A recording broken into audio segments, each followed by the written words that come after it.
interaction between literature and science and technology has constantly moved forward human knowledge. And one of the challenges has often been to reconcile faith and reason in a dialogue. And today we're at a moment in time when that dialogue again is more important than ever. This is something that we see and is coming back again in the history of the human beings. We develop technology, then technology stands between us and reality and change the way in which we perceive the reality. So how do you think about this dialogue when suddenly, unlike all of these centuries and all of these works, we have human beings now engaging in a dialogue with the machine?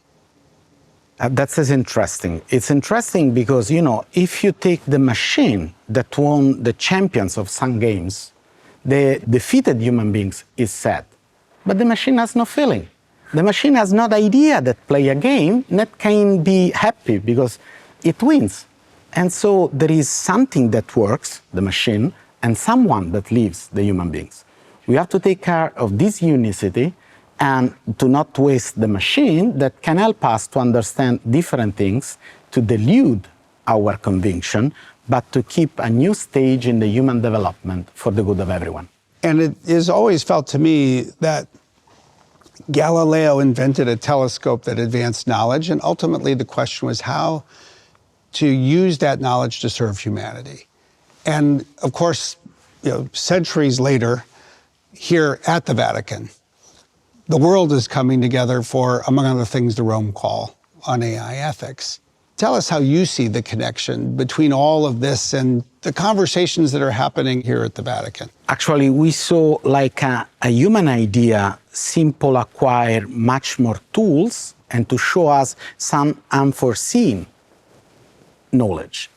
Well, today we have a new machine, new tools that show a different connection also in the way in which produce thinking and also in the way in which can use thinking to change the reality, to lie to other people or to force people to believe in other things, good and bad, tools or weapons. Well, in this dual use of technology, today we have to say to ourselves, what is the purpose? Why we are developing these tools and why or how with these tools we can have a better future for everyone. So looking at the kids, looking at the poorest, looking at the last one of the worlds, we have this urgency in us in the Vatican and with Microsoft and with the other partners to say this is the future that we desire. As you know, we love to look back and learn from the past. There's so much learning here, but the ultimate role of all of that learning is to provide the inspiration, even a bit of the North Star for the future. Absolutely. This is a compass. This is a compass of something that we did in the past that say to us something to where we are to go in the future. Thank you for sharing with us and with others this extraordinary collection, but I think even more important than the collection itself is what it stands for. It's so important, I think, not just for the past, but for the future of all humanity. You're welcome.